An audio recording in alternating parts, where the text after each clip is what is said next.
여러분, 혹시 지금 이런 마음으로 살아가고 계신가요? 무언가 늘 부족하다는 느낌, 마음 깊은 곳에 채워지지 않는 갈증, 앞으로 다가올 미래에 대한 막연한 불안감 말입니다. 아침에 눈을 뜨면 오늘 하루를 어떻게 버텨낼까 걱정부터 앞서고, 밤에 잠자리에 들어서도 머릿속은 온갖 염려로 가득 차 있습니다. 현대를 살아가는 우리는 참으로 많은 것을 가지고 있지만 동시에 늘 무언가 부족함을 느끼며 살아갑니다. 물질은 풍족해졌지만 마음은 더욱 텅 비어 있고, 정보는 넘쳐나지만 영혼은 더욱 메말라갑니다. 신앙생활을 하면서도 진정한 평안을 누리지 못하는 경우가 많습니다. 그런데 여러분, 바로 이런 우리를 위해 하나님께서는 특별한 선물을 예비해 두셨습니다. 그것은 바로 시편 23편입니다. 이 말씀은 단순히 아름다운 시가 아닙니다. 3000년이 지난 지금도 살아서 역사하는 하나님의 살아있는 약속입니다. 오늘 이 시간, 시편 23편을 매일 기도하고 고백할 때 여러분의 삶에 일어나는 놀라운 기적들을 함께 나누고자 합니다. 이 말씀이 여러분의 영혼을 소생시키고 삶의 방향을 새롭게 하며 어떤 상황에서도 흔들리지 않는 믿음의 반석이 되어줄 것입니다. 영상을 시작하기 전에 구독과 좋아요 버튼을 눌러주시면 더 많은 분들에게 하나님의 말씀을 전하는 데 큰 힘이 됩니다. 그럼 지금부터 시작하겠습니다. 여호와는 나의 목자시니 내게 부족함이 없으리로다. 시편 23편 1절의 말씀입니다. 여러분, 이 한 문장이 우리 삶에 가져다주는 첫 번째 기적은 무엇일까요? 바로 부족함이 채워지는 완전한 공급의 기적입니다. 우리는 살아가면서 끊임없이 부족함을 느낍니다. 건강이 부족하고, 돈이 부족하고, 사랑이 부족하고, 시간이 부족합니다. 심지어 신앙생활을 하면서도 믿음이 부족하다고 자책하고, 기도가 부족하다고 괴로워합니다. 이런 부족함의 감정은 우리 영혼을 점점 메마르게 만듭니다. 마치 목마른 사슴이 시냇물을 찾아 헤매듯이 우리도 무언가로 이 갈증을 해소하려고 애씁니다. 그러나 세상이 주는 것들로는 결코 채워지지 않습니다. 더 많이 가져도, 더 높이 올라가도 마음 깊은 곳의 결핍은 여전히 남아 있습니다. 그런데 다윗은 전혀 다른 고백을 했습니다. 내게 부족함이 없으리로다. 이것은 단순한 희망사항이 아니었습니다. 실제로 경험한 하나님의 돌보심에 대한 확신의 고백이었습니다. 다윗이 이렇게 고백할 수 있었던 비밀은 무엇일까요? 그것은 바로 목자이신 하나님을 알았기 때문입니다. 다윗은 어린 시절부터 양을 치는 목자였습니다. 들판에서 양떼를 돌보며 목자의 마음을 깊이 이해했습니다. 목자가 양을 얼마나 세심하게 돌보는지, 양의 필요를 얼마나 정확히 아는지를 직접 체험했던 것입니다. 목자는 양들이 언제 풀을 먹어야 하는지, 언제 물을 마셔야 하는지, 언제 쉬어야 하는지를 모두 압니다. 양들은 걱정할 필요가 없습니다. 목자가 모든 것을 미리 준비해 두었기 때문입니다. 더 놀라운 것은 목자가 양들보다 먼저 위험을 감지한다는 사실입니다. 맹수가 나타나기 전에 미리 알아차리고, 비가 오기 전에 미리 피할 곳을 찾아둡니다. 양들이 미처 깨닫지 못하는 사이에도 목자의 보호하심은 이미 시작되어 있습니다. 하나님께서도 바로 그런 목자가 되어주십니다. 우리가 무엇을 필요로 하는지, 언제 그것이 필요한지를 미리 아시고 준비해 두십니다. 우리가 미처 깨닫지 못하는 사이에도 하나님의 공급하심은 이미 시작되어 있습니다. 마태복음 6장에서 예수님께서 이렇게 말씀하셨습니다. 그러므로 내일 일을 위하여 염려하지 말라. 내일 일은 내일이 염려할 것이요 한날의 괴로움은 그날로 족하니라. 이 말씀도 바로 목자이신 하나님의 돌보심을 보여주는 약속입니다. 실제로 한 성도의 이야기를 들어보겠습니다. 이분은 갑작스럽게 직장을 잃게 되었습니다. 가족을 책임져야 하는 가장으로서 앞길이 막막했습니다. 밤마다 잠을 이루지 못하며 이런 기도를 드렸습니다.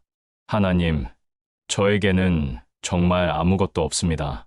능력도 부족하고 준비된 것도 없습니다. 바로 그때 시편 23편 1절 말씀이 마음에 떠올랐습니다. 여호와는 나의 목자시니 내게 부족함이 없으리로다. 처음에는 현실과 너무 동떨어진 말씀처럼 느껴졌습니다. 하지만 이 말씀을 붙들고 매일 아침 고백하기 시작했습니다.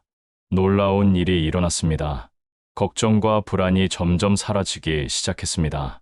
여전히 구직 활동은 해야 했지만 마음에는 평안이 임했습니다. 그리고 한 달 후 예상치 못한 곳에서 더 좋은 일자리 제안이 들어왔습니다. 이전 직장보다 조건도 좋고 하나님의 일을 하는데 더 적합한 환경이었습니다. 그분은 이렇게 고백했습니다.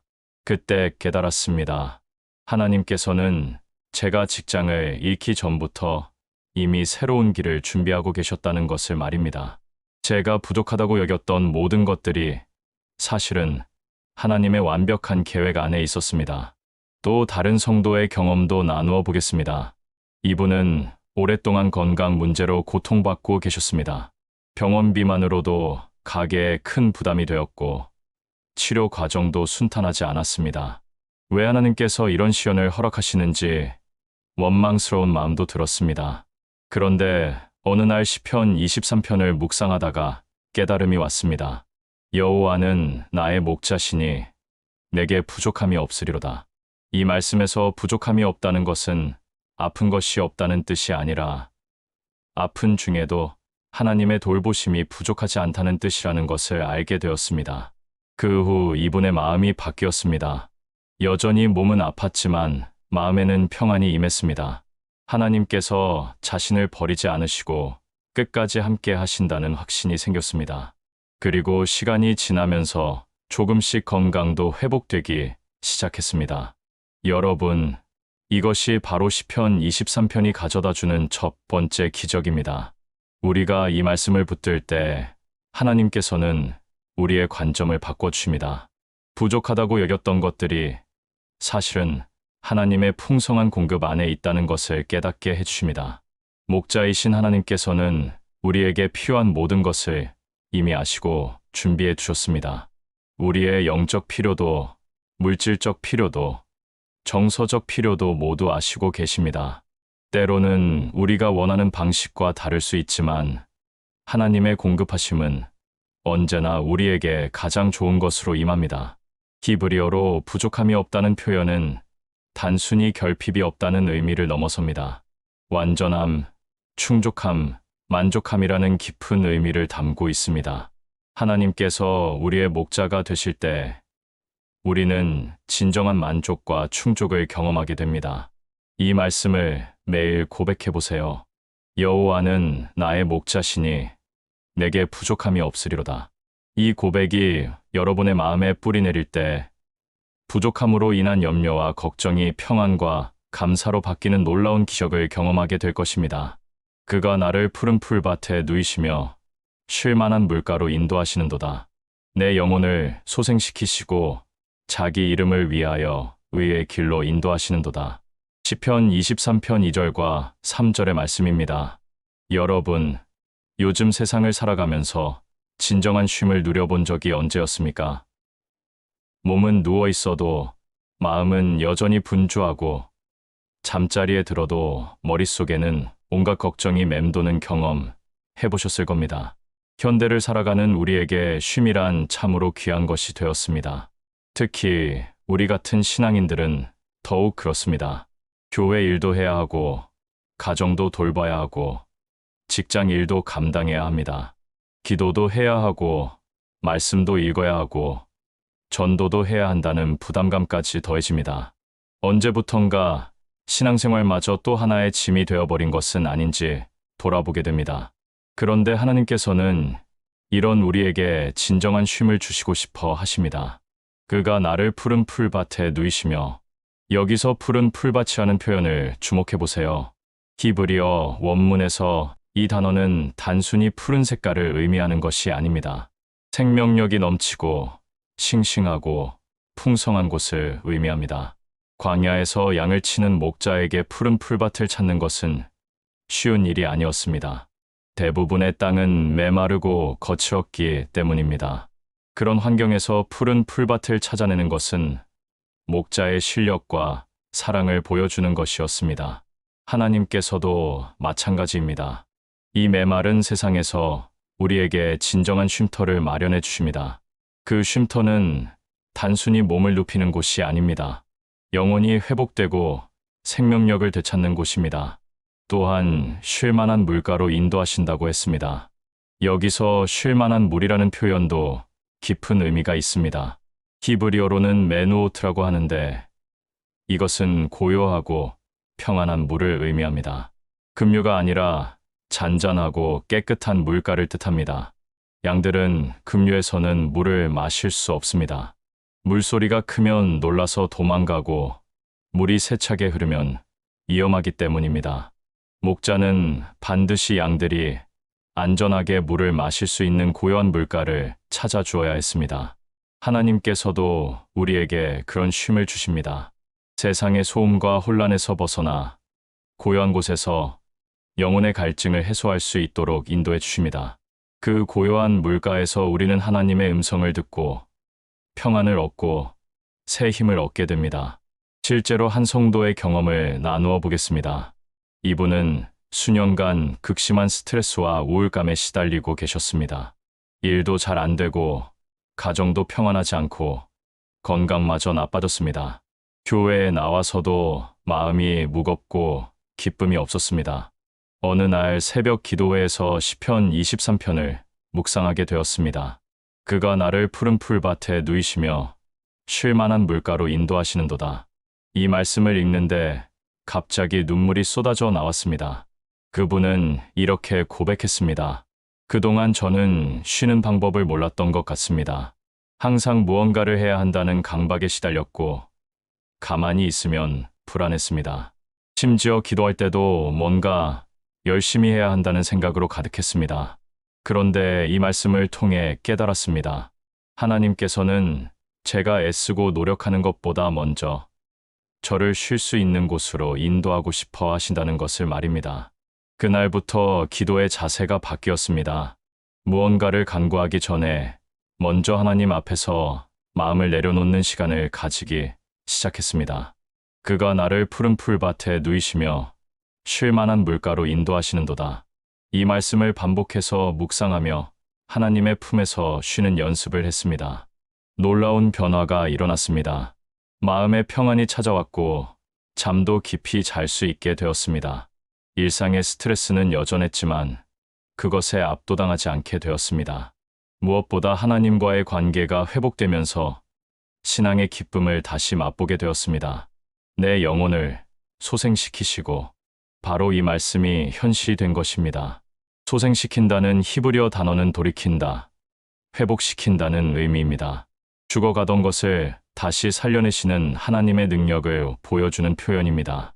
또 다른 성도의 간증도 들어보겠습니다. 이분은 오랫동안 교회 봉사에만 매달려 있었습니다. 주일에는 주일학교 교사로, 평일에는 각종 모임의 리더로 활동했습니다. 겉보기에는 열심히 신앙생활을 하는 것 같았지만 속으로는 점점 지쳐갔습니다. 어느 날 몸이 아파서 모든 봉사를 쉬게 되었습니다. 처음에는 죄책감이 들었습니다. 하나님 일을 하지 않는 것 같아서 불안했습니다. 그런데 시간이 지나면서 오히려 마음의 평안이 찾아왔습니다. 그때 시편 23편 말씀이 마음에 와닿았습니다. 그가 나를 푸른 풀밭에 누이시며 하나님께서는 제가 쉬기를 원하셨구나 하는 깨달음이 왔습니다. 그동안 열심히 봉사한다고 생각했지만 사실은 하나님보다 사람들의 시선을 더 의식하고 있었던 것 같습니다. 그분은 그 쉼의 기간 동안 하나님과의 개인적인 관계를 회복했습니다. 말씀을 천천히 묵상하고 조용히 기도하며 하나님의 사랑을 새롭게 경험했습니다. 그리고 건강이 회복된 후에는 이전과는 다른 마음으로 봉사에 임하게 되었습니다. 자기 이름을 위하여 의의 길로 인도하시는도다. 하나님께서 우리를 쉬게 하시는 목적이 여기에 나와 있습니다. 단순히 피곤해서 쉬게 하시는 것이 아닙니다. 올바른 길로 인도하시기 위해서입니다. 우리가 진정한 쉼을 경험할 때 비로소 하나님의 뜻을 분별할 수 있게 됩니다. 바쁘고 복잡한 마음으로는 하나님의 음성을 듣기 어렵습니다. 하지만 고요한 마음으로 하나님 앞에 나아갈 때 주님께서 가야 할 길을 보여주십니다. 예수님께서도 제자들에게 이렇게 말씀하셨습니다. 수고하고 무거운 짐진 자들아, 다 내게로 오라. 내가 너희를 쉬게 하리라. 이것이 바로 시편 23편이 약속하는 두 번째 기적입니다. 여러분도 오늘부터 이 말씀을 붙들어 보세요. 그가 나를 푸른 풀밭에 누이시며 쉴 만한 물가로 인도하시는도다. 하나님께서 여러분을 참된 쉼으로 인도하시는 놀라운 은혜를 경험하게 될 것입니다. 내가 사망의 음침한 골짜기로 다닐지라도 해를 두려워하지 아니할 것은 주께서 나와 함께 하심이라. 주의 지팡이와 막대기가 나를 안위하시나이다. 시편 23편 4절의 말씀입니다. 여러분, 이 말씀이 주는 충격이 얼마나 큰지 아십니까? 사망의 음침한 골짜기라는 표현은 인간이 경험할 수 있는 가장 극한의 상황을 의미합니다.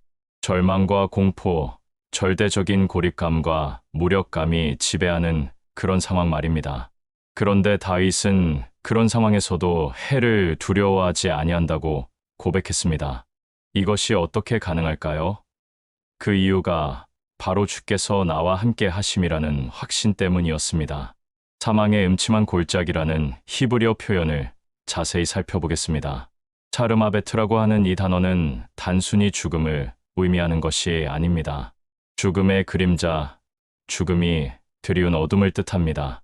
실제로 죽은 것은 아니지만 죽음과 같은 절망감에 빠진 상태를 표현하는 것입니다. 우리 인생에도 그런 골짜기의 시간들이 있습니다. 갑작스러운 질병의 진단을 받을 때, 사랑하는 사람을 떠나보낼 때, 경제적으로 파탄에 이를 때, 인간관계에서 배신을 당할 때가 바로 그런 순간들입니다. 그런 상황에서 우리는 마치 깊은 골짜기에 홀로 서 있는 것 같은 두려움을 경험합니다. 하지만 하나님의 백성에게는 다른 고백이 있습니다. 해를 두려워하지 아니할 것은 주께서 나와 함께 하심이라. 이 고백이 바로 시편 23편이 주는 세 번째 기적의 핵심입니다. 성경에서 다니엘의 이야기를 한번 생각해 보세요. 다니엘은 왕의 명령을 어기고 하나님께 기도했다는 이유로 사자굴에 던져졌습니다. 사람의 관점에서 보면 완전히 사망의 음침한 골짜기 상황이었습니다. 포악한 사자들이 우글거리는 굴 속에서 밤을 지새워야 했습니다. 그런데 다니엘은 두려워하지 않았습니다. 왜냐하면 하나님께서 함께 하신다는 확신이 있었기 때문입니다. 실제로 하나님께서는 천사를 보내어 사자들의 입을 막아주셨습니다. 다음 날 아침 다니엘은 아무런 해를 당하지 않고 굴에서 나올 수 있었습니다. 또 다른 예로 욥의 이야기도 있습니다. 욥은 하루아침에 모든 재산을 잃고 자녀들을 잃고 건강마저 잃었습니다. 친구들마저 그를 정죄하며 등을 돌렸습니다. 그야말로 사망의 음침한 골짜기를 걷고 있었습니다. 하지만 욥은 이런 고백을 했습니다. 그가 나를 죽이실지라도 나는 그를 의뢰하리라. 이것이 바로 시편 23편이 말하는 담대한 믿음입니다. 상황이 절망적이어도 하나님을 신뢰하는 믿음입니다. 실제로 현대를 살아가는 성도들의 간증을 들어보겠습니다. 한 자매님의 이야기입니다. 이분은 갑작스럽게 암 진단을 받았습니다. 의사는 시간이 많지 않다고 했습니다. 가족들은 모두 절망에 빠졌고 본인도 처음에는 극도의 공포에 사로잡혔습니다.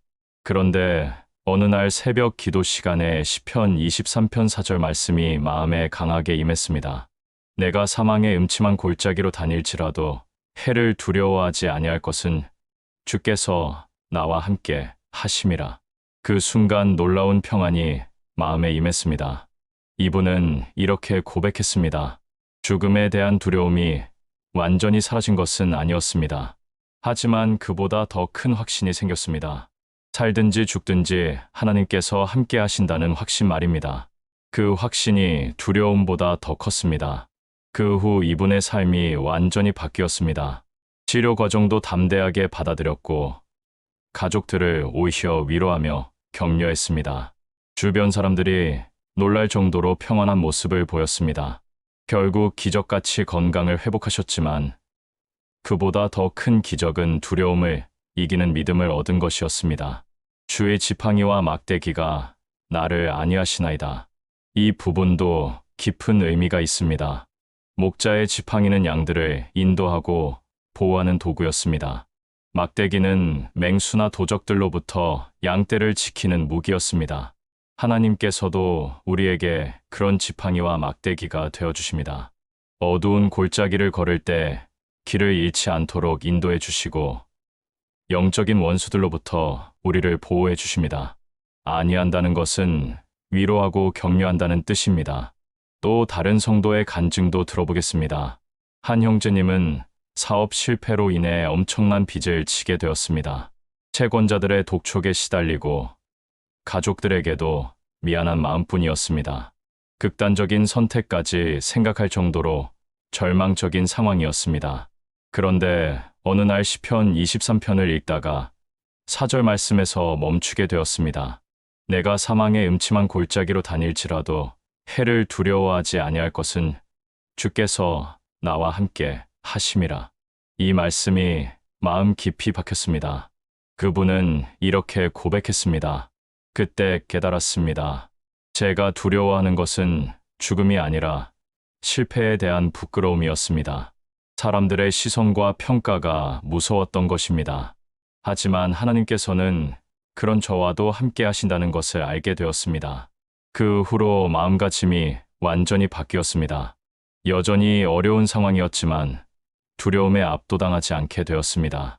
차근차근 문제를 해결해 나가기 시작했고 몇 년 후에는 모든 빚을 다 갚을 수 있었습니다.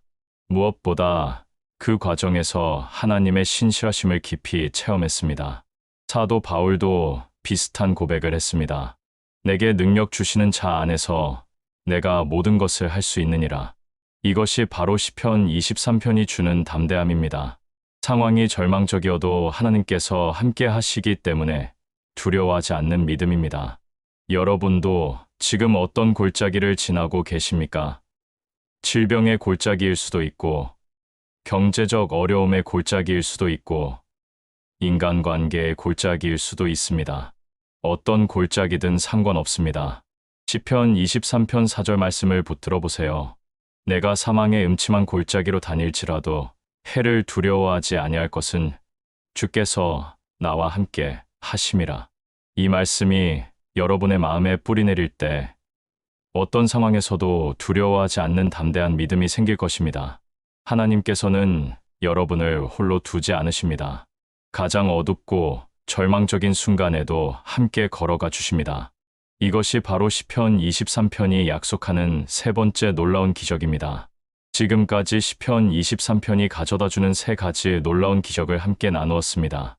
부족함이 채워지는 완전한 공급, 참된 쉼을 얻는 회복의 은혜, 그리고 두려움이 사라지는 담대한 믿음이었습니다. 이제 시편 23편의 마지막 부분을 통해 하나님께서 우리에게 주시는 완전한 축복에 대해 말씀드리겠습니다. 주께서 내 원수의 목전에서 내게 상을 차려주시고 기름을 내 머리에 부으시니 내 잔이 넘치나이다. 내 평생의 선하심과 인자하심이 반드시 나를 따르리니 내가 여호와의 집에 영원히 살리로다. 시편 23편 5절과 6절 말씀입니다. 여러분, 이 말씀에서 놀라운 반전을 발견할 수 있습니다. 앞에서는 목자와 양의 관계로 시작했는데 여기서는 주인이 손님을 극진히 대접하는 모습으로 바뀝니다. 하나님께서는 우리를 단순한 양으로만 보시는 것이 아니라 귀한 손님으로 대접해 주신다는 뜻입니다. 주께서 내 원수의 목전에서 내게 상을 차려주시고, 이 표현은 고대 근동 지역의 문화를 이해해야 합니다. 당시에 원수 앞에서 누군가를 위해 잔치상을 차린다는 것은 그 사람을 완전히 보호하고 높인다는 의미였습니다. 원수들이 보는 앞에서도 당당하게 축복해 주시는 하나님의 은혜를 보여주는 것입니다. 우리 인생에도 원수들이 있습니다. 실제 사람일 수도 있고 질병이나 가난, 절망과 같은 상황일 수도 있습니다. 그런 원수들이 우리를 해하려고 할 때 하나님께서는 오히려 그들 앞에서 우리를 축복해 주신다는 것입니다. 실제로 한 성도의 간증을 들어보겠습니다. 이분은 직장에서 심한 따돌림을 당하고 계셨습니다. 상사와 동료들이 모든 일에 트집을 잡았고 승진에서도 계속 누락되었습니다. 매일 출근하는 것이 괴로웠고 그만두고 싶은 마음이 굴뚝 같았습니다. 그런데 어느 날 시편 23편 5절 말씀을 묵상하게 되었습니다. 주께서 내 원수의 목전에서 내게 상을 차려주시고, 이 말씀이 마음에 와 닿으면서 기도의 제목이 바뀌었습니다. 그만두게 해달라는 기도 대신 그 자리에서 하나님의 영광을 드러낼 수 있게 해달라고 기도하기 시작했습니다. 놀라운 일이 일어났습니다.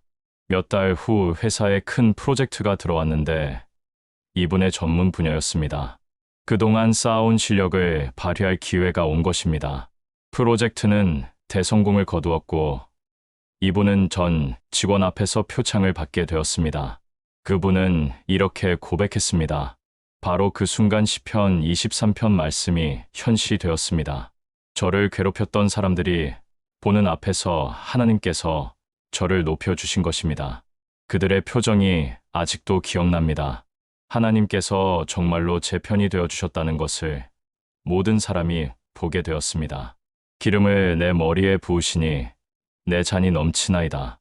기름을 머리에 붓는 것은 고대 근동에서 최고의 환대를 의미했습니다. 왕이나 제사장을 세울 때 기름을 부었듯이 하나님께서는 우리를 왕 같은 제사장으로 대우해 주신다는 뜻입니다. 내 잔이 넘친다는 표현도 놀랍습니다. 단순히 필요를 채워주시는 것이 아니라 넘칠 정도로 풍성하게 주신다는 의미입니다. 하나님의 축복은 언제나 우리의 기대를 뛰어넘습니다. 또 다른 성도의 간증도 들어보겠습니다. 이분은 오랫동안 경제적 어려움에 시달리고 계셨습니다. 매달 생활비가 부족해서 이곳저곳에서 돈을 빌려야 했습니다. 자녀들 교육비도 감당하기 어려웠고 11조 드리는 것도 부담이 되었습니다. 그런데 어느 날 시편 23편을 통독하다가 내 잔이 넘치나이다라는 말씀에서 멈추게 되었습니다. 현실과 너무 다른 말씀 같아서 처음에는 믿어지지 않았습니다. 하지만 이 말씀을 붙들고 매일 고백하기 시작했습니다. 그분은 말씀에 대한 자세를 바꾸기로 했습니다. 부족하다고 불평하는 대신 지금 있는 것에 감사하기 시작했습니다. 작은 수입이지만 그것도 하나님의 은혜라고 고백했습니다. 그리고 어려운 중에도 11조를 꾸준히 드렸습니다. 몇 년 후 놀라운 변화가 일어났습니다. 새로운 부업 기회가 생겼고 투자했던 일이 예상보다 훨씬 좋은 결과를 가져왔습니다. 빚도 다 갚고 여유 있는 생활을 할 수 있게 되었습니다. 정말로 잔이 넘치는 축복을 경험하게 된 것입니다. 내 평생의 선하심과 인자하심이 반드시 나를 따르리니, 이 말씀은 하나님의 축복이 일시적이 아니라 평생에 걸쳐 지속된다는 약속입니다. 선하심과 인자하심이 나를 따른다는 표현은 히브리어로 추격한다는 의미입니다. 마치 경찰이 범인을 추격하듯이 하나님의 사랑이 우리를 끈질기게 따라온다는 뜻입니다. 우리가 하나님을 찾아가는 것이 아니라 하나님께서 먼저 우리를 찾아오십니다. 우리가 실수하고 넘어져도 하나님의 사랑은 포기하지 않고 계속 따라옵니다. 이것이 바로 하나님의 언약적 사랑입니다. 한 목사님의 간증을 들어보겠습니다. 이분은 젊은 시절 하나님을 떠나 방탕한 생활을 했습니다. 술과 도박에 빠져 가정도 파탄나고 사업도 망했습니다. 교회도 나가지 않았고 기도도 하지 않았습니다. 그런데 그 절망적인 시간에도 계속 마음에 떠오르는 말씀이 있었습니다. 바로 시편 23편이었습니다. 어릴 때 어머니가 가르쳐 주신 이 말씀이 계속 생각났습니다. 특히 선하심과 인자하심이 반드시 나를 따르리니라는 구절이 자꾸 떠올랐습니다. 그분은 이렇게 고백했습니다. 그때 깨달았습니다. 제가 하나님을 버렸지만 하나님은 저를 버리지 않으셨다는 것을 말입니다. 제가 아무리 멀리 도망가도 하나님의 사랑은 저를 포기하지 않고 따라오고 있었습니다.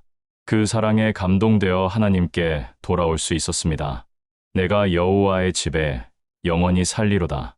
시편 23편의 마지막 구절입니다. 여호와의 집은 단순히 성전을 의미하는 것이 아닙니다. 하나님의 임재 가운데 하나님과의 관계 속에서 영원히 거하는 것을 의미합니다. 우리의 최종 목적지는 이 세상의 성공이나 행복이 아닙니다. 하나님과 영원히 함께하는 것입니다. 그 영원한 관계 속에서 완전한 평안과 기쁨을 누리는 것입니다.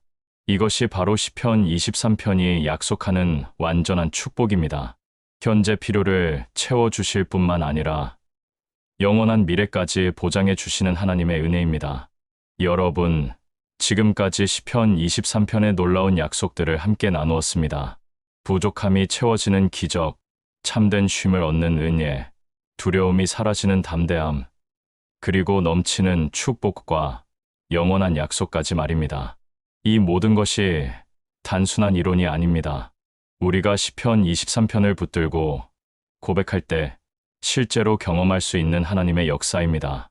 이제 중요한 것은 이 말씀을 어떻게 우리의 일상 속에서 실제로 적용하느냐 하는 것입니다. 시편 23편이 단순히 아름다운 시나 위로의 말씀에 그치지 않고 여러분의 삶을 실제로 변화시키는 살아있는 하나님의 약속이 되기를 바랍니다.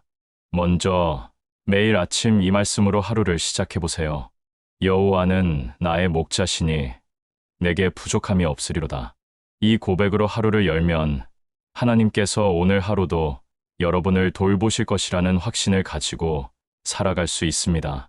출근길에 가사일을 하면서 혹은 일터에서 스트레스를 받을 때 이렇게 고백해 보세요. 그가 나를 푸른 풀밭에 누이시며 쉴 만한 물가로 인도하시는도다.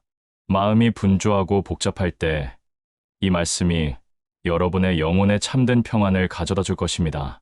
특히 어려운 상황에 처했을 때는 시편 23편 4절 말씀을 붙들어 보세요.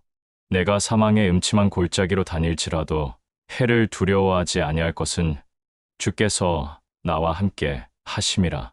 이 고백이 어떤 두려움도 이길 수 있는 담대한 믿음을 심어줄 것입니다.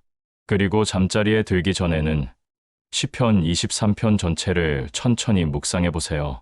하루 동안 베푸신 하나님의 은혜를 되돌아보며 감사의 고백을 드리는 시간을 가지시기 바랍니다. 내 평생의 선하심과 인자하심이 반드시 나를 따르리니 내가 여호와의 집에 영원히 살리로다. 이 약속의 말씀으로 하루를 마무리하면 평안한 잠에 들 수 있을 것입니다.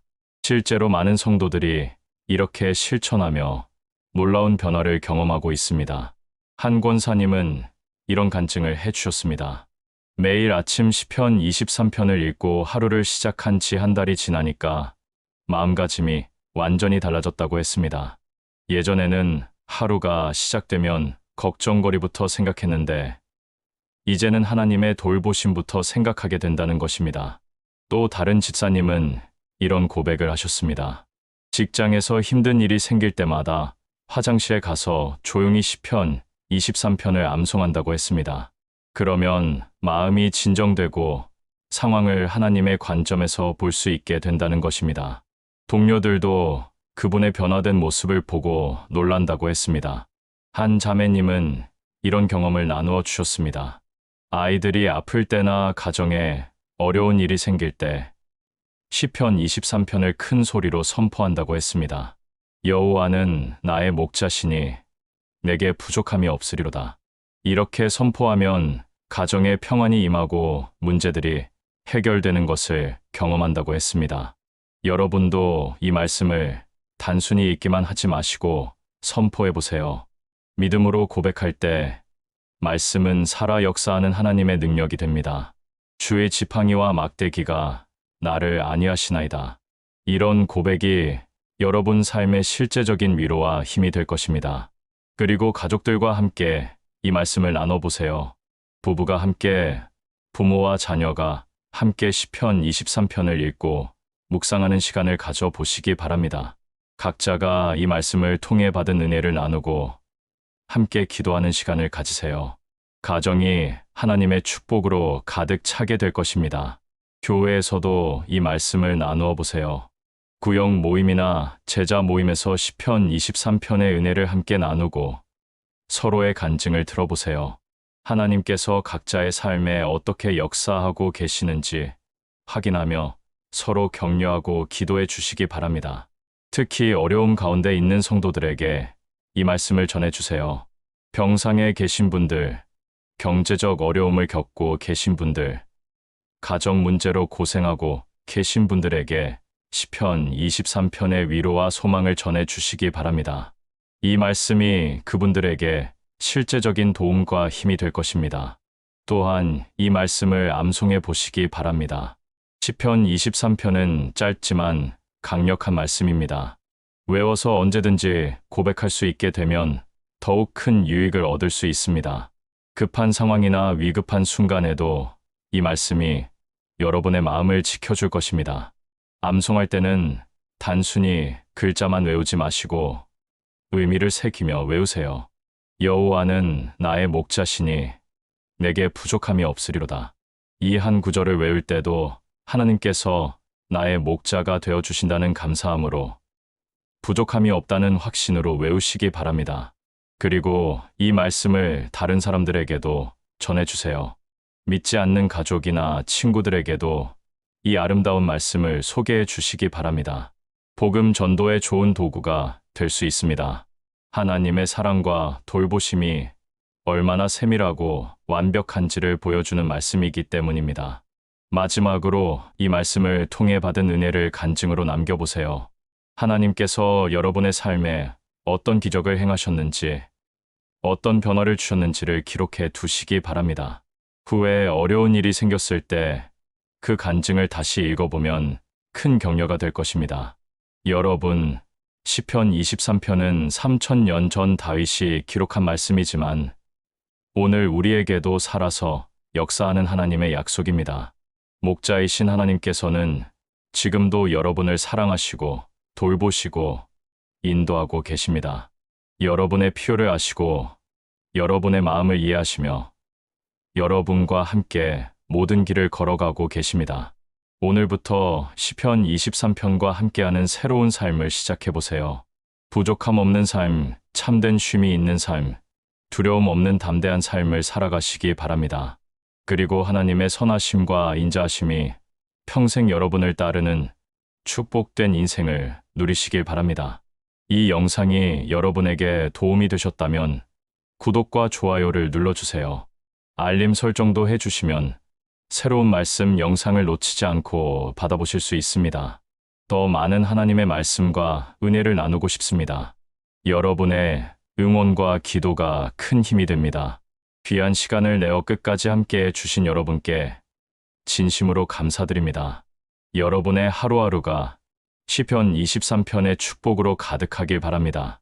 목자이신 하나님께서 여러분을 푸른 풀밭과 쉴만한 물가로 인도하시고 모든 골짜기에서도 함께 걸어가 주시길 바랍니다. 오늘도 주님의 은혜와 평강이 여러분과 여러분의 가정에 충만하시길 기도합니다. 다음에 더 귀한 말씀으로 다시 만나 뵙겠습니다. 감사합니다.